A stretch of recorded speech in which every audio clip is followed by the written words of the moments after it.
ख़वातीन हज़रात खुश आमदीद। प्रोग्राम कानूनी मशवरे के साथ एक बार फिर हाज़िर आपका मेज़बान इमरान शेख।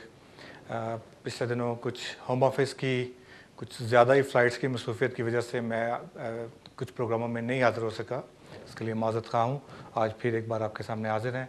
उम्मीद करता हूँ कि आपकी कॉल्स आएँगी और हम उनका तल्लुकान जो है जवाब देने की कोशिश करेंगे। जैसा कि आपको पता है कि इस साल की जो आखिरी फ़्लाइट है कल वो भी जा रही है और उसमें भी काफ़ी लोग जो हैं वो उनको डिपोर्ट या रिमूव किया जा रहा है।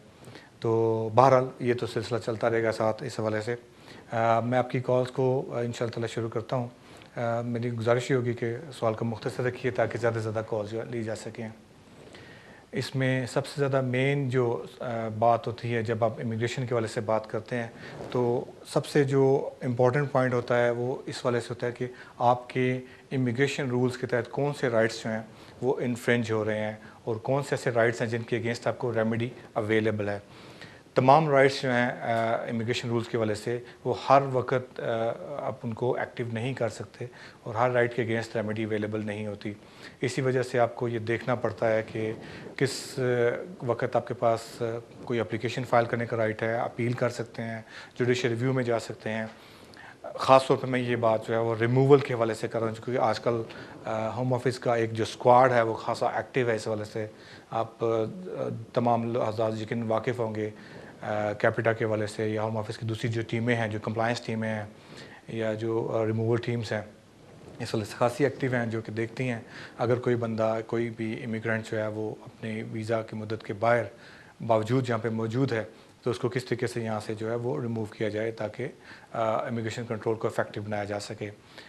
इस सिलसिले में जहाँ तक हम लोग आपकी रहनुमाई कर सकते हैं उसमें सबसे मेन चीज़ ये है कि आपकी कोई भी जो एप्लीकेशन है, चाहे वो ह्यूमन राइट्स के हवाले से है, चाहे आपके कोई स्पेसिफिक राइट्स हैं या उसके अलावा अगर आपके कोई इमिग्रेशन रूल्स के तहत पॉइंट बेस्ड सिस्टम के अंदर आपकी एप्लीकेशन आती है, आपकी अगर आपके पास वीज़ा मौजूद नहीं है तो आपकी कोई ना कोई एप्लीकेशन या प्रेजेंटेशन ज़रूर पेंडिंग होनी चाहिए।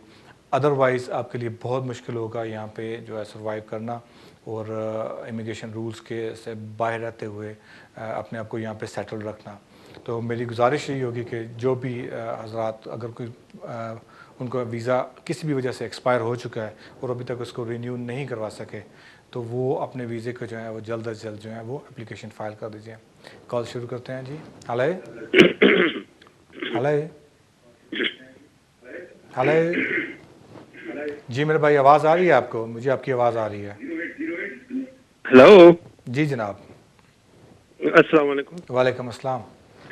मैं ये पूछना था, मैंने 15 महीने पहले तकरीबन एक एप्लीकेशन भेजी थी होम ऑफिस को बिजनेस वीजे के लिए आफ्टर कंप्लीटिंग माय डिग्री। तो इस ड्यूरेशन में मतलब मेरा माइंड चेंज हो गया। 15 महीने गुजर गए, सर्कमस्टांसेस चेंज हो गए। जो मैंने अमाउंट शुरू की थी बैक फ्रॉम पाकिस्तान, अब वो भी इन्वेस्ट सिक्योर नहीं हो रख गई। सके आप उसको। तो मैं दूसरी एप्लीकेशन टायर 2 एप्लीकेशन में बेच सकता हूँ? जी बिल्कुल ठीक है। इसमें सिलसिला ये है कि जब भी आपकी कोई एप्लीकेशन पेंडिंग होती है तो उस दौरान में अगर आप उस कैटेगरी में फॉल करते हैं तो आप जो एप्लीकेशन जो वेरिएशन ऑफ लीव की एप्लीकेशन फ़ाइल करते हैं और आप उसी कैटेगरी को स्विच कर सकते हैं अपनी नई कैटेगरी के अंदर।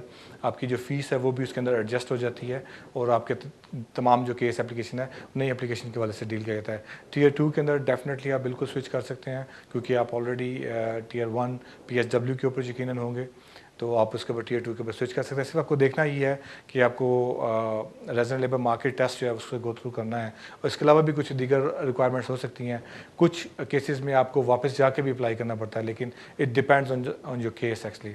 सो अब आप मज़ीद रहनुमाई के लिए अपने वकील से मशवरा कर सकते हैं, लेकिन बहरहाल आप स्विच कर सकते हैं उसमें during pregnancy of an application. जी नेक्स्ट कॉल लेते हैं। हेलो हेलो अस्सलाम वालेकुम। वालेकुम अस्सलाम। जी मेरा सवाल ये है कि मैंने ना फिलहाल की एप्लीकेशन की थी जो उसने मेरी रिफ्यूज़ कर दी और मुझे ना मेरे बच्चे के बवास में मैंने की थी, मेरा बच्चा और मेरी वाइफ ब्रिटिश है, तो उन्होंने रिफ्यूज़ कर दिया तो मेरा और मुझे अपील का रेट दिया है। मेरा आपसे ये क्वेश्चन था कि आजकल अपील का कितना टाइम लगता है हेयरिंग ऑन डेट आने में, प्लीज तुम मुझे बता दीजिए। जी ठीक है। इसमें अपील का जो स्टैंडर्ड टाइम है, क्योंकि अभी आजकल अपर ट्रिब्यूनल्स के पास जो है वो बहुत सारे केसेस पेंडिंग हैं, तो it may take from 4 to 6 months, 4 से 6 माह भी लग सकते हैं। लेकिन बहरहाल आपके पास बहुत स्ट्रॉन्ग ग्राउंड्स हैं, पेरेंटल रिस्पॉन्सिबिलिटी की बेसिस के ऊपर, आपकी वाइफ है, आपका बच्चा है यहाँ पे, तो आपके पास काफ़ी चांसेस है कि आप इंशाल्लाह इस अपील को विन करेंगे, अपील अलाउड होगी। It will take 4 to 6 months all together. जी नेक्स्ट कर देते हैं। हेलो जी, मेरा ख्याल है कि कॉल ड्रॉप हो गई है। वो ख़वातीन हज़रात जिनकी कोई अपील्स पेंडिंग है होम ट्रिब्यूनल के अंदर, उनको दो चीज़ों का ख्याल रखना बहुत ज़रूरी है। फ़र्स्ट ऑफ़ ऑल कि अगर आपने एप्लीकेशन अपनी अपील फ़ाइल कर दी है, उसके बाद हेयरिंग से पहले आपको तमाम जो एविडेंस है जिसके ऊपर आप रिलाई कर रहे हैं, उसका तमाम एविडेंस को आपको कलेक्ट करनी है और ट्रिब्यूनल को जो है वो सेंड करनी है।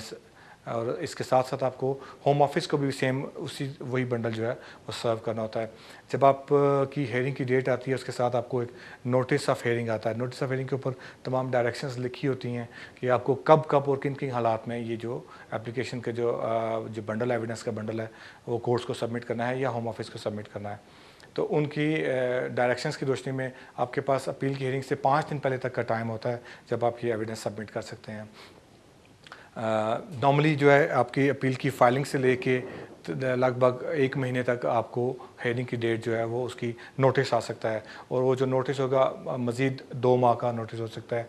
तो ऑल टुगेदर हेयरिंग तक आपको 3 माह का अर्सा लग सकता है।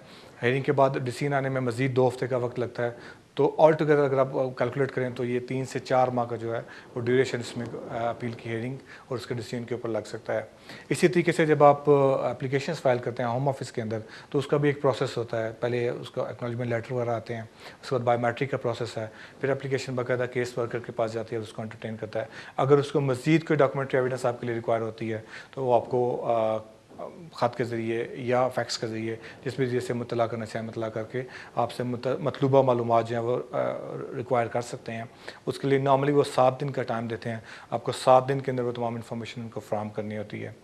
अगर आप किसी वजह से वो इन्फॉर्मेशन उनको 7 दिन के अंदर फ्राहम ना कर पाएँ तो फिर उस सूरत में आपकी जो एप्लीकेशन जो है वो जो आपकी मौजूदा एविडेंस होती है उसकी रोशनी में ही डिसाइड की जा सकती है।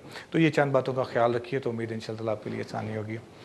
जी नेक्स्ट कर लेते हैं। हेलो हेलो जी, can I speak to the जी मैं प्रेजेंटर ही बोल रहा हूँ, आप बात कीजिए। प्लीज। जी जी प्लीज़ बात कीजिए। Can you hear me sir? या यस प्लीज़, मैं हैव योर क्वेश्चन प्लीज़। मैंने सवाल पूछना है ये इमिग्रेशन के मतलब। जी जी बिल्कुल पूछिए, पूछिए फरमाइए। मुझे ये पूछना है कि मेरे एक दोस्त है वो Tier 1 जर्नल में आए थे 2008 में। अब उनको परमानेंट स्टे मिल गया है। क्या वो सिटीजन के लिए कब अप्लाई कर सकते हैं? उनको कब स्टे मिला है permanent?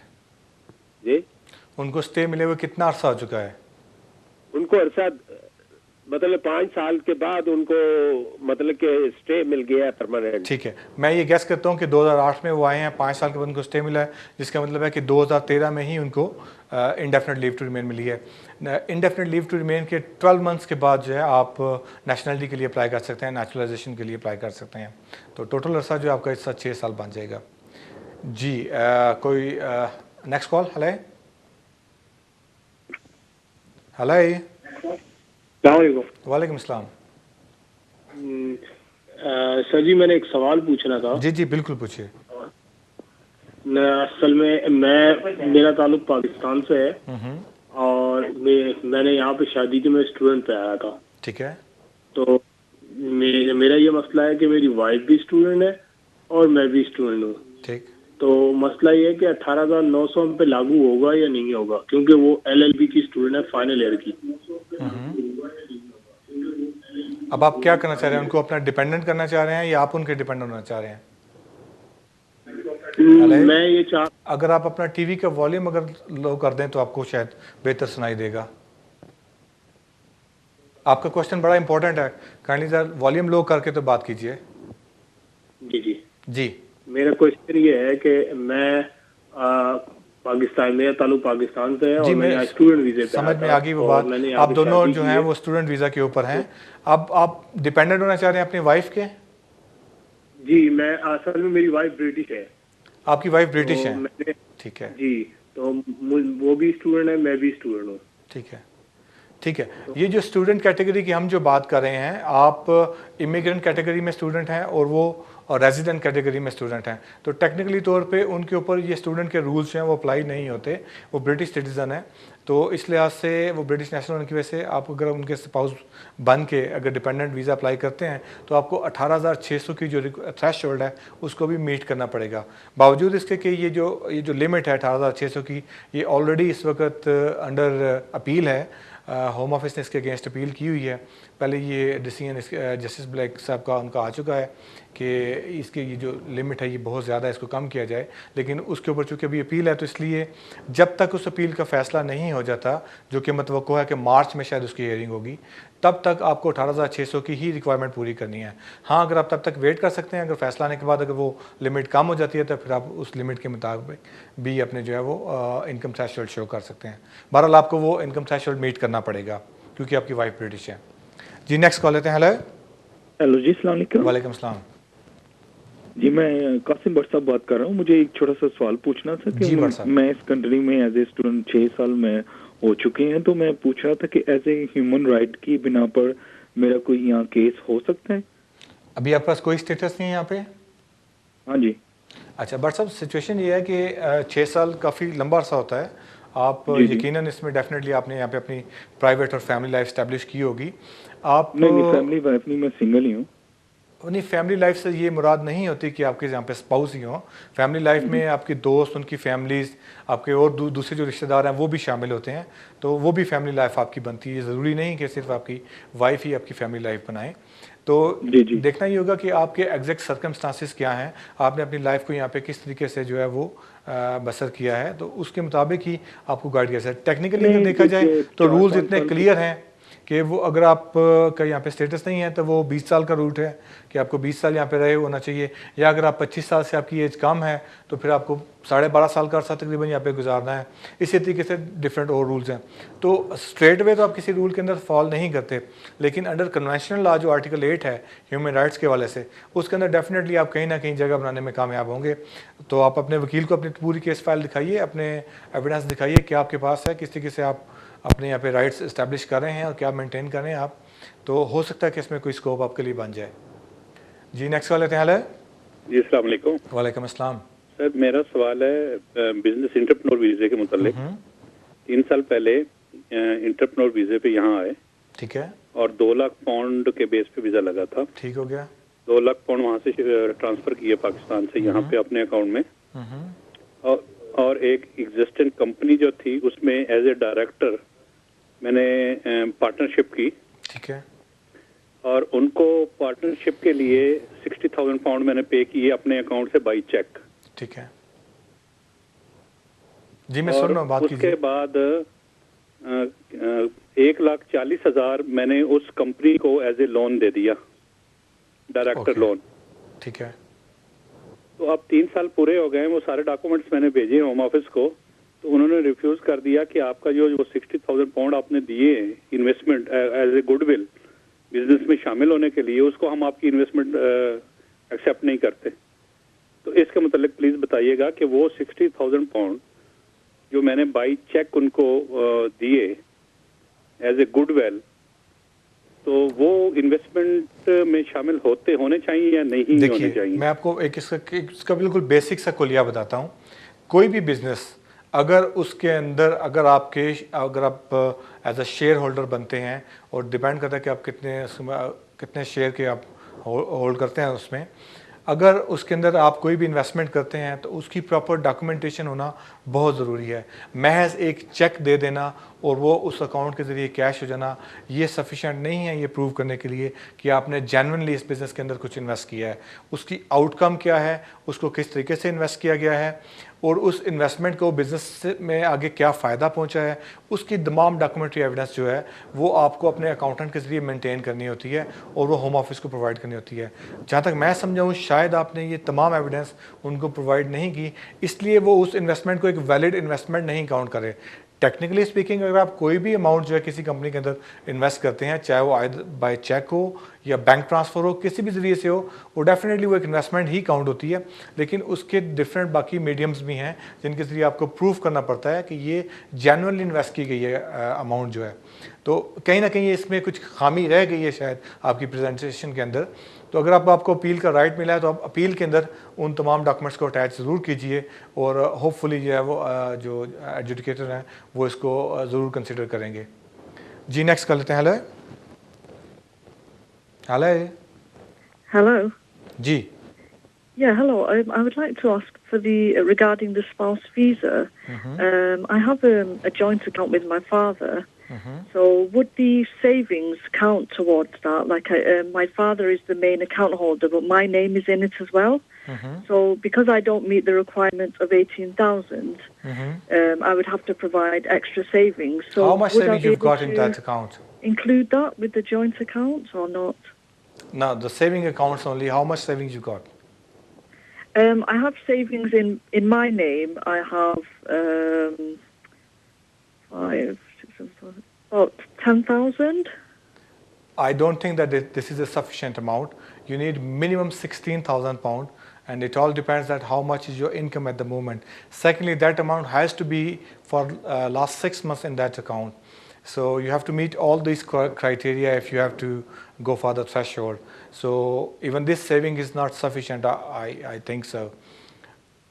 If you got any other savings, then you can combine it. You can still use a joint account, but the other person has to give a declaration that you've got equal access and you've got equal right to utilize this money for your own purpose and for your own desires. So they have to give that declaration as well. But at the same time, you have to maintain the full amount, which is minimum is 16,000 for 6 months. And if there is any lacking between 18,600 and your amount, which income you're getting right at the moment, you have to multiply it by 2 times. Then you have to cover that amount into that savings as well. So technically speaking, 16,000 is a basic saving account for 6 months, and if you getting anything less than 18,600, that amount has also should be included in that savings as well. So it's quite technical. It's not that easy to understand it. So it's better if you get some solicitor's advice particularly on these funds and maintenance things. That would be more appropriate for you. I hope I answer your question. Hello, next call लेते हैं। Hello जी, अस्सलाम वालेकुम। वालेकुम अस्सलाम। Sir मेरा question है कि मुझे ना इधर 14 साल हो गए हैं और मेरे बच्चों को 9 साल हो गए हैं और एक मेरा बच्चा अब ओवर 20 हो गया है। हमने केस 2-3 मरतबा किया, उन्होंने रिजेक्ट किया, फिर किया, रिजेक्ट किया, फिर 9 जनवरी के बाद जुलाई के बाद फीस लगा के किया, फिर रिजेक्ट कर दिया।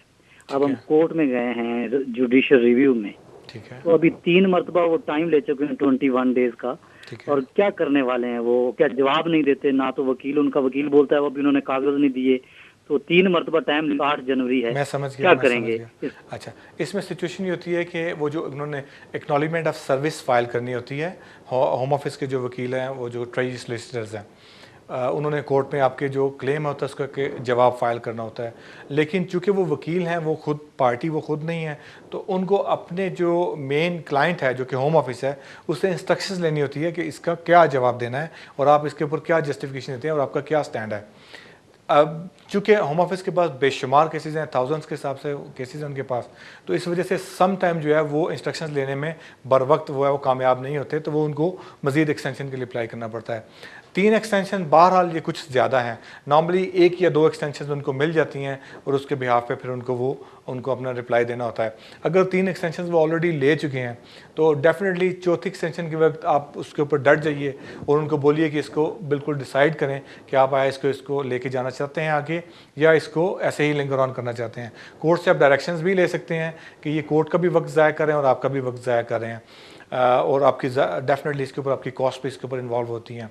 तो उम्मीद है कि नेक्स्ट जो अगर वो एडजर्नमेंट लेते हैं उसके लिए आप उनको टफ़ टाइम दे सकते हैं। और ये प्रोसीजर है, इसका आपके केस के मेरिट्स के साथ कोई ख़ास ताल्लुक़ नहीं है कि वो क्यों अवॉइड कर रहे हैं और क्यों जवाब नहीं दे रहे, तो इसका मेरिट्स के साथ कोई ख़ास ताल्लुक़ नहीं है, ये प्रोसीजर मैटर है। जी नेक्स्ट कॉल लेते हैं। हेलो, अस्सलाम वालेकुम। वालेकुम अस्सलाम। सर जी नईम बात कर रहा हूँ। अभी आपसे क्वेश्चन किया था तो लाइन बीच में ड्रॉप हो गई थी। मेरा सवाल यही था कि मैंने जो है, मैं स्टूडेंट हूँ और मेरी वाइफ भी जो है स्टूडेंट है। असल में मेन चीज़ ये है कि मेरा वीज़ा जो है वो सितंबर में ख़त्म हो रहा है, ठीक है, और उसके जो फाइनल ईयर ख़त्म होंगे वो जून में ख़त्म होंगे। मैं समझ गया। उनके पास स्टूडेंट लोन होगा। जी हाँ, स्टूडेंट लोन हाँ, है। और वो अमाउंट पूरी अमाउंट शो नहीं कर सकते मेंटेनेंस की 18,600। आप मुझे ये बताइए, आपके पास राइट टू वर्क है 20 आवर्स का? ये 20 आवर्स वर्क अलाउ जी, है। आपकी भी जो इनकम है वो भी इसमें काउंट होगी। आप दोनों मिला के अपनी इनकम 18,600 शो कर सकते हैं। अच्छा जी, तो आपको ये हो सकता है कि मैं अगर जैसे सितंबर मुझे जाना ना पड़े, यहीं रह के हो जाए, अगर मुझे वापसी ना जाना पड़े। बिल्कुल आप यहाँ से कर सकते हैं। उसके लिए आपको थोड़ा सा अपना जो सर्कमस्टांसेस है वो आपको बताने पड़ेंगे, और आप यहाँ पे रह के भी कर सकते हैं। इसके सर्कमस्टांसेस मौजूद हैं, लीडिंग केस लॉज हैं, चिकवाम्बा की अथॉरिटीज़ हैं, और बेशुमार ऐसी रूलिंग्स मौजूद हैं कि आप पैराग्राफ 276 एडी है, ह्यूमन राइट्स हैं, बेशुमार ऐसी चीज़ें हैं जो कि आपको हेल्प आउट करेंगी, और आप इसके यहाँ पे रहते हुए भी ये केस फाइल कर सकते हैं। ठीक है जी, नेक्स्ट कर लेते हैं। हेलो हेलो हेलो जी मेरे भाई। अस्सलाम वालेकुम जी। वालेकुम अस्सलाम। सर मैंने एक क्वेश्चन पूछना था। मैं यहाँ पे, आप आवाज आ रही है आपको? बिल्कुल आ रही है जनाब। अच्छा, मैं यहाँ पे तकरीबन 8 साल से हूँ और स्टूडेंट बेस पे था। ठीक है, और इस बीच में मेरा वीज़ा रिजेक्ट हो गया था। मैंने दोबारा पे अप्लाई नहीं किया। 1 साल का मेरा इलीगल पीरियड था।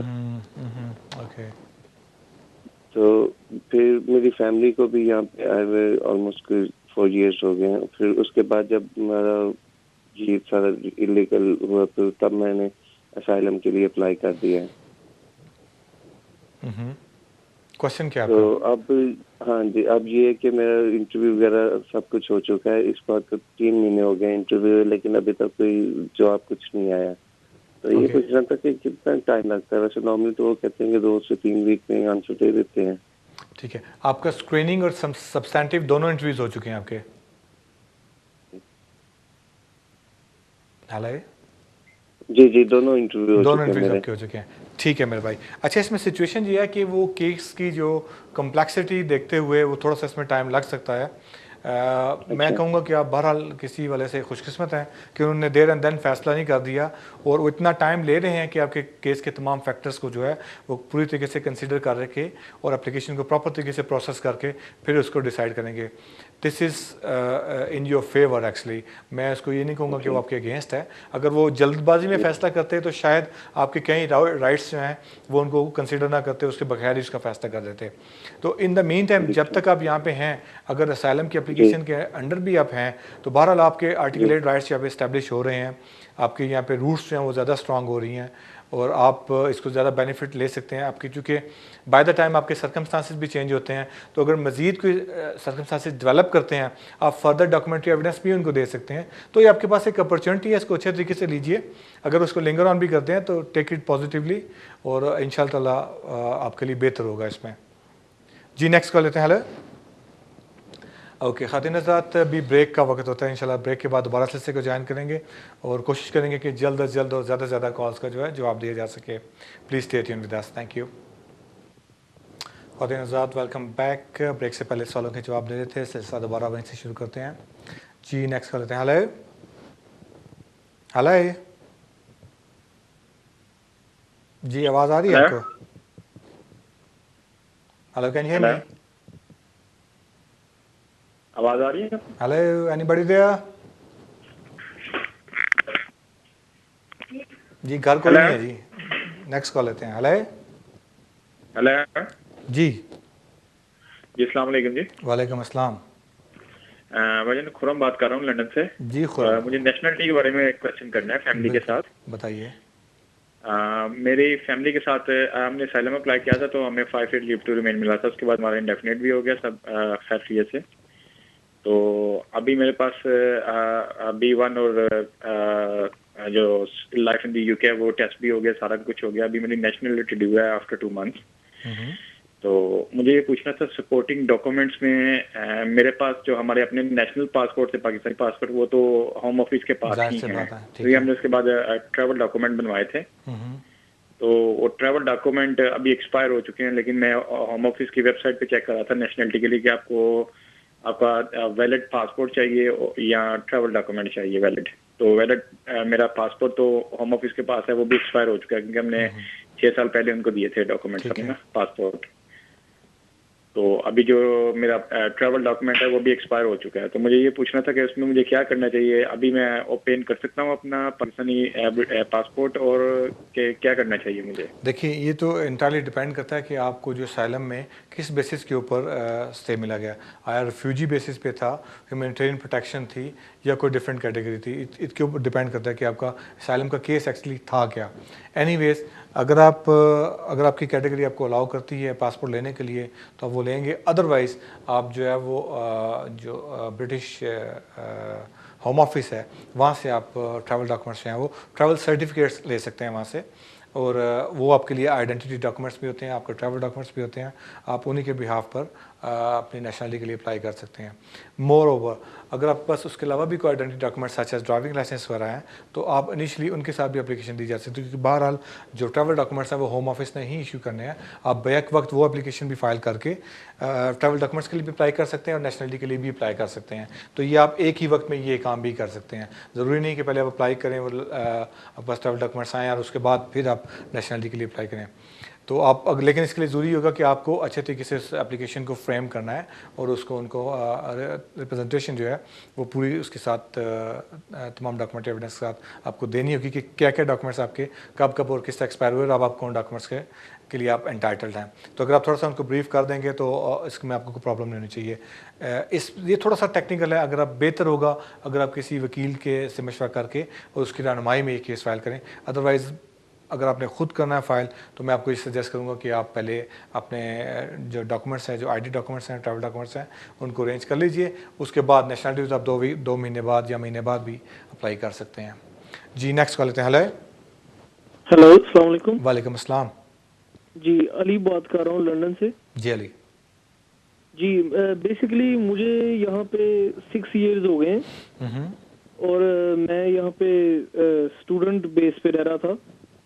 तो अभी मेरा वीज़ा एक्सपायर होने वाला है, तो मैं मतलब कि पूछना चाह रहा था कि अगर मैं होम ऑफिस जाके अगर असाइलम बेस पे कोई एप्लीकेशन ऐसा डालने की कोशिश करता हूँ तो वो मेरा जो 6 इयर्स इस कंट्री में गुजरे वो अकाउंट होंगे कि जब मैं एप्लीकेशन या असाइलम जाके डालने की कोशिश करूंगा तो वो वहाँ से डेट शुरू होगी। अली मेरे प्यारे भाई, मेरी एक बात याद रखना, अगर मेरे पास कोई क्लाइंट इस तरीके से आता है ना तो मैं उसको असाइलम का मशवरा उस वक्त तक नहीं देता जब तक उसके पास जेन्युइन और वैलिड रीजंस ना हो।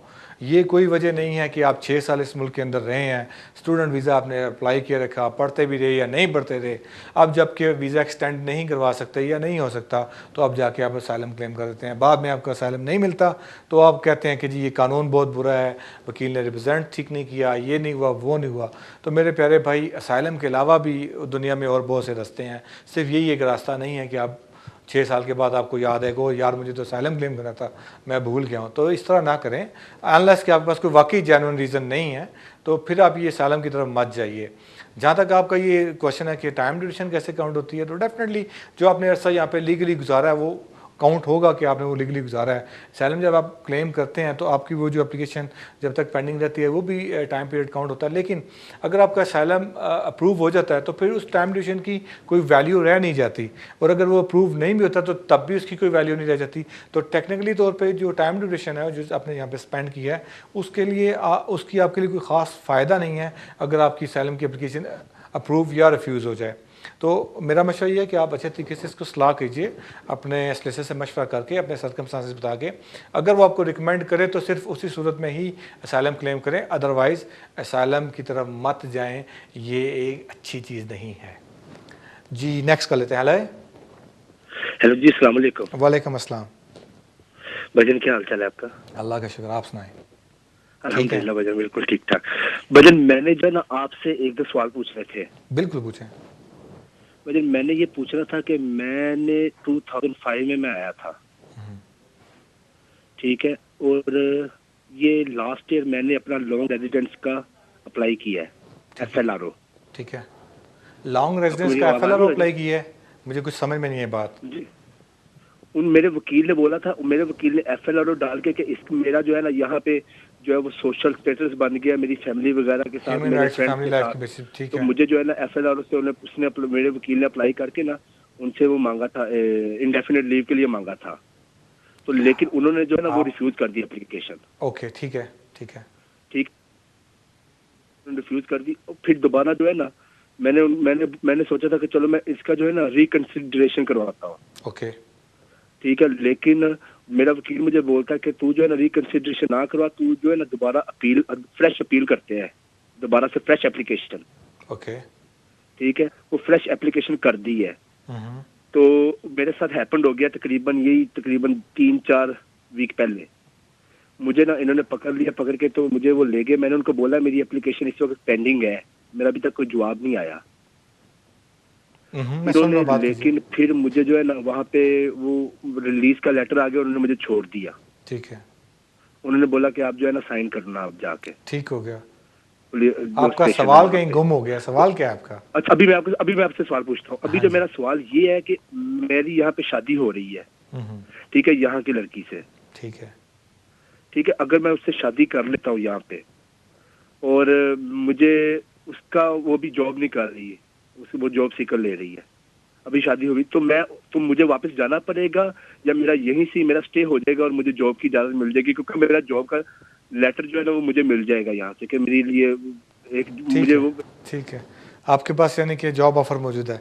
अच्छा मेरे प्यारे भाई, इसमें मैं आपको पहली बात ये बता दूँ, जब कोई यहाँ के किसी भी रेजिडेंट्स के साथ, ब्रिटिश रेजिडेंट के साथ अगर आप शादी करते हैं तो 2-3 उसकी रिक्वायरमेंट है। एक तो आप यहाँ से हर तमाम सर्कमस्टांसिस में यहाँ से नहीं कर सकते, उसके कुछ मखसूस हालात होते हैं जिसकी वजह से आप यहाँ से एप्लीकेशन फ़ाइल करते हैं, एक चीज़। नंबर 2, आपको मेंटेनेंस का जो थ्रेशोल्ड है वो तो लाजमी मीट करना पड़ेगा, चाहे आप यहाँ से एप्लीकेशन फ़ाइल करें चाहे आप पाकिस्तान से वापस जाके फ़ाइल करें, तो आपको मेंटेनेंस वो जो 18,600 की रिक्वायरमेंट है वो तो पूरी करनी होगी। अब अगर खातून जो है वो जॉब सीकर अलाउंस ले रही हैं और उसकी कोई ऐसी कोई ख़ास रीज़न भी नहीं है, यानी कि अगर तो अल्लाह ना करे अगर कोई किसी किस्म की कोई डिसेबिलिटी के अलाउंसेज होते या इस तरह की कोई एग्जाम्पशंस होती तो फिर तो आप एग्जाम्पशन में फॉल कर जाते। लेकिन अगर ऐसी कोई सिचुएशन नहीं है और वो सिर्फ एक जॉब नहीं है उनके पास और वो इनकम शो नहीं कर सकती, तो ये आपका केस एक बहुत वीक केस होगा। और बहरहाल आपका केस ह्यूमन राइट्स के वजह से तो किसी हद तक बन सकता है कि आपकी यहाँ पे एक मैरिटल लाइफ है और प्राइवेट लाइफ है, फैमिली लाइफ है, लेकिन इससे ज़्यादा आपका केस नहीं होगा। इला ये कि अगर आपके कोई यहाँ पे बच्चे भी होते हैं और आप पेरेंटल रिस्पॉन्सिबिलिटी भी शेयर करते हैं अपने स्पाउस के साथ, तो ये इतना कोई स्ट्रेट फॉरवर्ड केस नहीं है। आपको चाहिए कि अपने वकील से मशवरा करें और आपको सही गाइड किया जाए। ये जो FLRO पे FLRO ये it doesn't make any sense, ये किसी की चीज़ का कोई हल नहीं है। आप प्रॉपर तरीके से इसको मशवरा करके फिर इन केसेस को कीजिए। शादी की बात है, आप ऑफ कोर्स बिल्कुल अगर आप वो करते हैं ज़रूर कीजिए, लेकिन उसके ऊपर जो एप्लीकेशन फ़ाइल होगी अगर आप यहाँ से करेंगे तो वो FLRM होगी या आप FLRO की बेसिस पे करेंगे। अगर आप पाकिस्तान से करेंगे तो फिर ऑफकोर्स फिर आपको VAF एप्लीकेशन के ऊपर जो है फ़ाइल करना होगा। तो तमाम सिचुएशन आपके हालात के ऊपर मुनहसर हैं, ज़्यादा मैं आपको डिटेल में यहाँ पे भी बताने से कासिर हूँ। जी नेक्स्ट कर लेते हैं। हेलो, अस्सलाम वालेकुम। वालेकुम सलाम। जी मुझे अपने कज़न के बारे में पूछना था। मेरा कज़न 2002 में अपनी मदर के साथ यहाँ पे आया था। उन्होंने साइलम अप्लाई किया था, उनका साइलम रिफ्यूज हो गया। 2006 में उनको वापस भेज दिया गया था। उसके बाद उस वक्त उसकी एज ना 11 ईयर थी और उसके बाद वो दोबारा 2 महीने बाद वाया एजेंट के थ्रू वापस यहाँ पे आया। वापस यहाँ पे आके फिर वो बस छुप के ऐसे रहता रहा। अभी उसने ना FLRO इस लॉ के तहत अप्लाई किया है कि आपकी एज अंडर 25 हो और आपने हाफ ऑफ लाइफ यहाँ पे स्पेंड कर ली हो, तो उसका FLR उन्होंने रिफ्यूज कर दिया। वो जो 2 महीने की ब्रेक आई है ना वो उसको वो नहीं मान रहे, तो अभी उसका अपील पे जाएगा तो कोर्ट में उसके कितने चांसेस होंगे? लेकिन उसने अपनी लाइफ का मोस्ट ऑफ टाइम तो इधर ही स्पेंड किया है ना। ठीक है। अच्छा देखिए, ये जो चीज़ है ये सारी बात डिपेंड करती है एविडेंस के ऊपर। कानून अपनी जगह पे मौजूद है कि 25 इयर्स की आपकी एज उससे बिलो है तो आपने हाफ ऑफ द लाइफ यहाँ पे गुजारी हो, वो एक डिफरेंट रिक्वायरमेंट्स हैं, ठीक है। आपका उस बेसिस पे उन्होंने स्ट्रेट ऑफ द आर्ट जो इसको रिफ्यूज़ किया, अब आप अपील में गए हैं। मेन चीज़ अब यहाँ पे आती है कि आप डॉक्यूमेंट्री एविडेंस आपके पास क्या है, आप कैसे ये इस्टेब्लिश करते हैं कि सिर्फ ये नहीं है कि आपने यहाँ पे इतनी लाइफ गुजारी है, ये भी देखना है कि पीछे बैक होम में आपके टाइज कितने बाकी हैं। अगर आपके वहाँ पे सोशल लाइफ कोई सोशल टाइज बाकी नहीं है तो पैराग्राफ 276 ADE सब पैराग्राफ 6 ये आपको ये कहता है कि अगर आपके पीछे सोशल लाइफ नहीं है, कोई आपके टाइज मौजूद नहीं है और आप उनसे वापस जाके अपनी ज़िंदगी को इस तरीके से बहाल नहीं कर सकते जिस तरीके से आप यहाँ पर हैं और आपके टाइज यहाँ पे फार मोर स्ट्रॉन्गर हैं, तो डेफिनेटली आप केस बनाते हैं, आपका केस बनता है। लेकिन ये सब डिपेंड करता है आपके पास एविडेंस क्या मौजूद है। एक स्ट्रॉन्ग केस हो सकता है, ये अच्छे तरीके से इसको किया जाए तो डेफिनेटली इसमें सक्सेस के चांसेस बन सकते हैं। जी नेक्स्ट कॉल लेते हैं। हेलो, अस्सलाम वालेकुम सर। वालेकुम अस्सलाम। सर मैं ये EA फैमिली मेंबर हूँ और मैंने PR रेजिडेंस कार्ड अप्लाई करना है। मैं अभी रिटेन राइट्स पे हूँ और मेरे 2-3 क्वेश्चन है। एक तो मुझे पता करना है कि उसके लिए कोई मुझे इंग्लिश टेस्ट कोर्स करना पड़ेगा।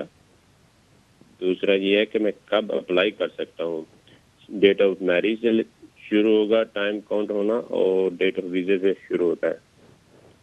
तीसरा ये है कि फॉर्म कौन सा लगता है मुझे। ठीक हो गया।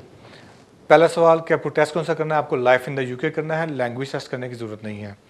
दूसरा सवाल यह है कि डेट क्या काउंट होगी, जिस डेट से आपका वीज़ा लगा है उस डेट से वो 5 साल का पीरियड काउंट होता है अगर आपकी मैरिज जो है वो इंटैक्ट है। अगर आपकी मैरिज इंटैक्ट नहीं है तो वो 3 साल का अर्सा भी काफ़ी होता है। तीसरा सवाल आपका ये कि फॉर्म कौन सा लगेगा, ये लगेगा EEA4 फॉर्म, EEA4 फॉर्म। ये आपके 3 सवाल के 3 जवाब हैं। जी नेक्स्ट कॉल लेते हैं। हेलो हेलो जी मेरे भाई। हेलो, क्वेश्चन है। एक क्वेश्चन ये है कि बच्चों का करंट रूल क्या चल रहा है। मेरे बच्चों का टाइम पीरियड 8 साल हो रहे हैं और करंट वीजा उनके पास लीव टू रिमेन है। दूसरा क्वेश्चन ये है कि मैं जो है टाइम पीरियड 9 साल और 9 माह हो रहे हैं वीजा एक्सपायर होने में और मेरे पास डिस्क्रिशनरी लीव टू रिमेन है। मैं आया कि स्टे के लिए अप्लाई करूंगा या FLRO फर्दर डिस्क्रिशनरी लीव के लिए अप्लाई करूंगा। असल में मेरे 2 मेन क्वेश्चन है। बच्चों का कोई फ्यूचर है आफ्टर 8.5 ईयर्स यहाँ पे सारी एजुकेशन हासिल करने के बाद, और मेरा क्या फ्यूचर है आफ्टर 9 इयर्स एंड 9 मंथ हो जाने के बाद। मेरा शॉर्ट आंसर तो ये जी फ्यूचर आपका बड़ा ब्राइट है, ठीक है, उसकी आप टेंशन ना लें इंशाल्लाह ताला। जो बच्चे हैं चूँकि 7 ईयर से ज़्यादा उनका पीरियड हो चुका है तो डेफिनेटली वो क्वालिफाई करते हैं under 7 year rules. Again paragraph 276 सब पैराग्राफ 4 उसके तहत आप अप्लाई करते हैं, एग्जाम्पशंस में भी आप फॉलो करते हैं। सेकेंडली 9 ईयर्स और 9 मंथ आपको हो चुके हैं लीगली यहाँ पे रहते हुए, तो मैं आपको बिल्कुल बताऊँ कि एग्जैक्टली सेम ऐसी केसेस में मैंने बहुत से लोगों की एप्लीकेशंस फाइल की हैं और वो सक्सेसफुल रही हैं, डिस्क्रिप्शन में वो ग्रांट करते हैं। आप अगर जो सेट ओ की एप्लीकेशन भी फाइल करेंगे और अगर आपके पास डॉक्यूमेंट्री एविडेंस सफिशिएंट मौजूद है तो वो ग्रांट किए जाने के चांसेस और इम्कानात काफ़ी ज़्यादा हैं।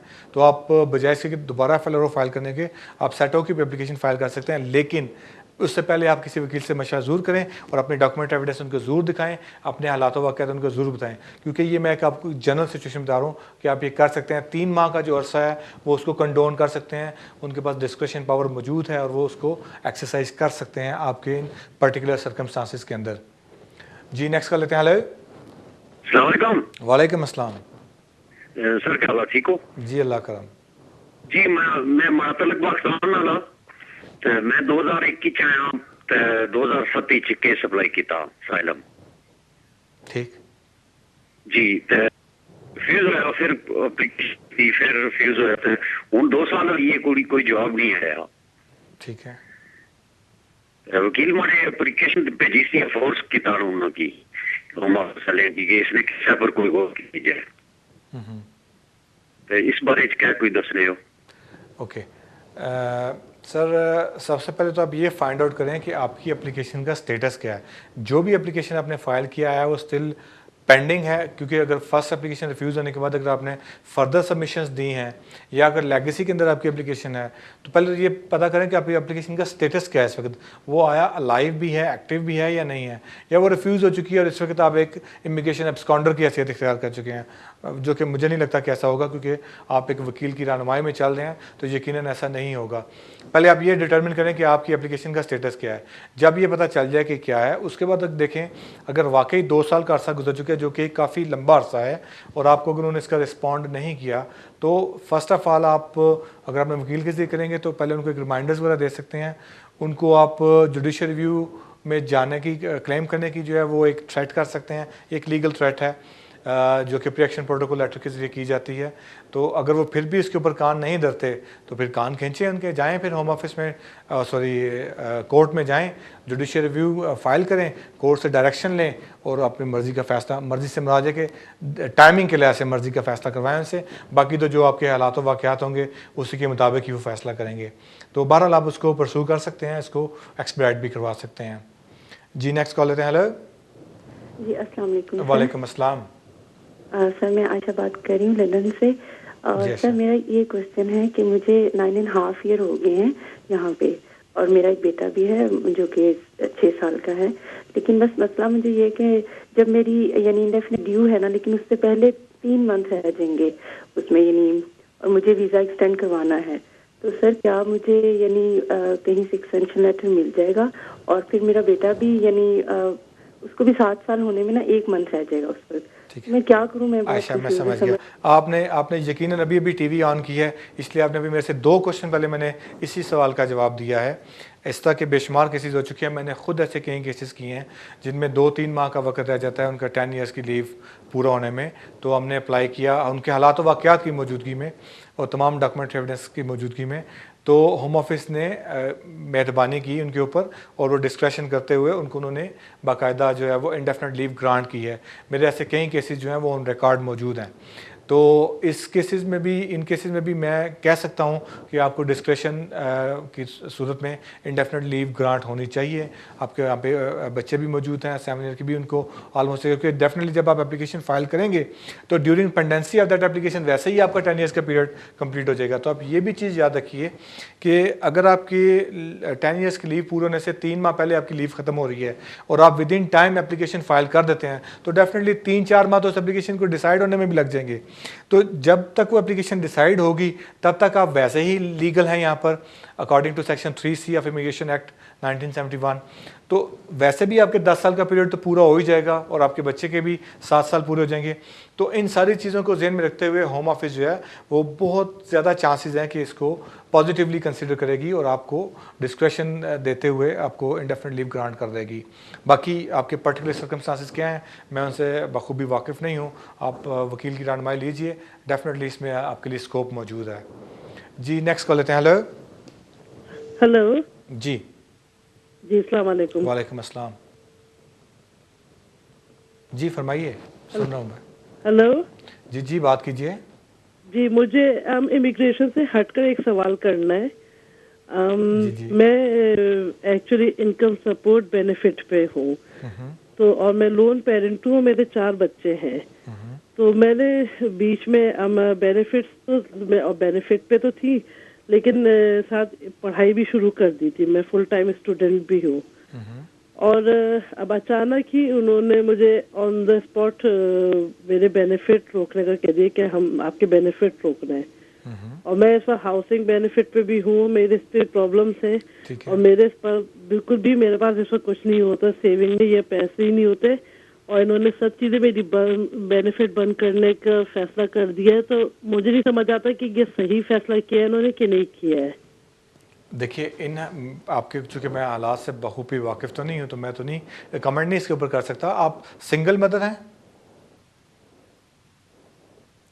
अच्छा, अगर तो आप सिंगल मदर हैं तो डेफिनेटली अगर ऐसा जो कुछ भी हुआ आप उसके अगेंस्ट जो है वो एक रिप्रेजेंटेशन कर सकते हैं और उनके तमाम सर्कमस्टांसेस अपने बताएंगे। फाइनेंशियल रिपोर्ट अपनी साथ उनको बना के भेजिए कि किस तरीके से आप जो है वो हालात से कॉप कर रही हैं। और अगर आप सिंगल मदर नहीं भी हैं तो अपने हस्बैंड के अलावा अगर उनकी कोई जॉब वगैरह है और उनकी इनकम कितनी आया, वो भी लो इनकम पे हैं, या आपके फाइनेंशियल सर्कमस्टांसेस कंबाइन हैं या सेपरेट हैं, अगर ये सर्कमस्टांसेस आप उनको बताएंगे तो डेफिनेटली अगर उनको कोई मिसअंडरस्टैंडिंग की वजह से उन्होंने बंद किए हैं या किसी एविडेंस की वजह से बंद किए हैं, तो आप डेफिनेटली आपके पास पूरा राइट मौजूद है कि आप उनको बताइए कि ये गलत हुआ आपके साथ और ऐसा नहीं होना चाहिए। आप वकील के ज़रिए भी कर सकते हैं और काउंसिल के जो अपने सोशल वर्कर्स होते हैं आप उनकी हेल्प भी ले सकती हैं, वो बड़े हेल्पिंग होते हैं, आपकी हेल्प करेंगे यकीनन। और मुझे उम्मीद है कि आपके जो बेनिफिट्स हैं वो बहाल हो जाएंगे। जो आप सर्कमस्टांसेस आपने बताए हैं उसमें मुझे उम्मीद है कि आपके बेनिफिट्स जो हैं वो बहाल हो जाएंगे। सिर्फ ज़रूरत है कि उनको अच्छे तरीके से कन्वे कीजिए कि आपके सर्कमस्टांसेस हैं क्या। जी नेक्स्ट कर लेते हैं। हेलो हेलो जी। हेलो जी मेरे भाई, जी जी आवाज़ आ रही है, बात करें। हाँ जी भाजी ਤੁਹਾਨੂੰ ਫਿਰ ਸਾਡੀ ਨਾ ਮੇਰਾ ਡਿਪੈਂਡੈਂਟ ਵੀਜ਼ਾ ਤੇ ਸਾਡੇ ਰਿਫਿਊਜ਼ਲ ਆ ਗਈ ਹੈ। ਠੀਕ ਹੈ, ਅੱਗੇ ਤੇ ਉਹ ਐਕਚੁਅਲੀ ਨਾ ਮੇਰੇ ਵਾਈਫ ਨੂੰ ਵੀਜ਼ਾ ਮਿਲ ਗਿਆ, ਦੁਬਾਰਾ ਅਸੀਂ ਸਟੱਡੀ ਕਾਲਜ ਚ ਐਡਮਿਸ਼ਨ ਲਈ ਹੈ। मेरे हाल तुम मेरी गल सुन लो, टीवी बंद कर दो प्लीज़ या आवाज़ बंद कर दो क्योंकि टीवी तो शक्ल तो मेरी आनी। हेलो हेलो अस्सलाम वालेकुम सर। वालेकुम अस्सलाम, कॉल ड्रॉप होगी। जी जी सर मेरा नाम अली है, मैं बर्मिंघम से बोल रहा हूँ। क्वेश्चन एक पूछना था आपसे प्लीज, अगर जी अली बिल्कुल बिल्कुल, मैं इसलिए बैठा हूँ। सर मेरा क्वेश्चन ये है कि मुझे मैं Tier 1 वीजे पे हूँ, मेरे साथ फैमिली है, बच्चे हैं, बच्चा बड़ा जो है वो 16.5 साल का है, यहाँ पे उसको 8.5 साल हो गए हैं। अभी मैं एक्सटेंशन की बजाय Tier 1 की मैं बच्चों की बेस पे एप्लीकेशन डालना चाह रहा हूँ। बच्चे को 8.5 साल यूके में हो गए हैं और मुझे 1.5 साल रह गया लॉन्ग रेजिडेंसी पे यानी अप्लाई करने के लिए। ठीक है, गॉट इट। तो एक तो मुझे एडवाइस किया गया कि नया फॉर्म जो है FLR FP जो बच्चों की बेस पे आप अप्लाई करें और उसके बाद 1.5 साल के बाद आप लॉन्ग रेजिडेंसी पे अप्लाई कर सकते हैं। एक तो पूछना ये था कि क्या रिक्वायरमेंट है बच्चों की बेस पे अप्लाई करें और ये फॉर्म ठीक है FLR FP, और क्या 1.5 साल के बाद अगर वीजा हमें मिल जाता है तो बच्चों की बेस मतलब लॉन्ग रेजिडेंसी पे हम अप्लाई कर सकते हैं? ठीक है। और इसके चांसेस सर क्या हैं बच्चों के मतलब बिहाफ पे? जी अली मैं अभी मैं अर्ज करता हूँ। अच्छा इसमें पहले मैं एक बात बता चुका हूँ, हमारा ईमेल आईडी आप स्क्रीन पे देख रहे होंगे, ये काइंडली नोट कर लीजिए। अगर आप कोई भी क्वेश्चन इस प्रोग्राम के बाद भी आप करना चाहें हमसे कर सकते हैं।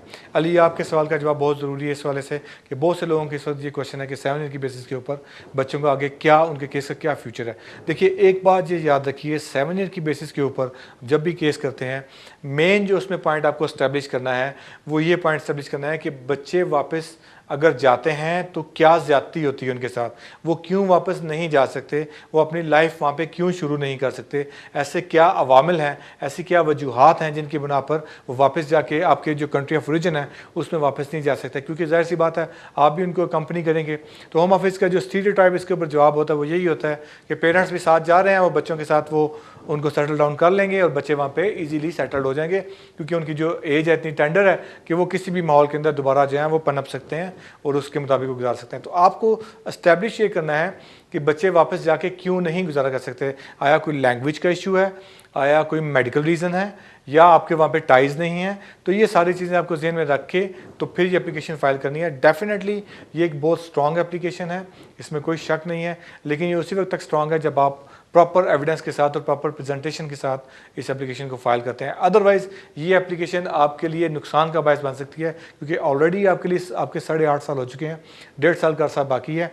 अगर आपके केस में ज़रा सा भी आपको अगर शक नज़र आता है और आपका वकील आपको बच्चों की बेस पे अप्लाई करने से रोकता है तो मेरी एडवाइस ये है कि आप एक एक्सटेंशन जो है वो एक रेगुलर बेसिस के ऊपर पॉइंट बेस सिस्टम में या किसी और एप्लीकेशन के ऊपर ले लीजिए, उसके बाद फिर आप अप्लाई कर देंगे क्योंकि इस स्टेज के ऊपर आके आपको रिस्क ज़्यादा नहीं लेना चाहिए। हाँ अगर आपका वकील आपको एडवाइस करता है तो फिर आप उसके मुताबिक कर सकते हैं। जी ख़वातीन हज़रात पूरी कोशिश की है हमने कि जिस हद तक हो सके आपके सवालों के जवाब दे सकें। ज़ाहिर सी बात है वक्त की कमी के बायस हम बहुत ज़्यादा डिटेल में जवाब नहीं दे सकते और ज़्यादा कॉल्स भी नहीं ले सकते। इसके लिए इसका एक सलूशन है, हमारा ईमेल आईडी आप स्क्रीन पर देख सकते हैं, आप हमें ईमेल कीजिए। हमारी पूरी कोशिश होगी जिस कदर जल्द मुमकिन होगा आपको इसका रिस्पांस देंगे और आपके सवाल का हत्तल इम्कान जो है जवाब देने की कोशिश करेंगे। अगर कोई गलती होगी तो यकीनन माफ़ी का तलबगार हूँ।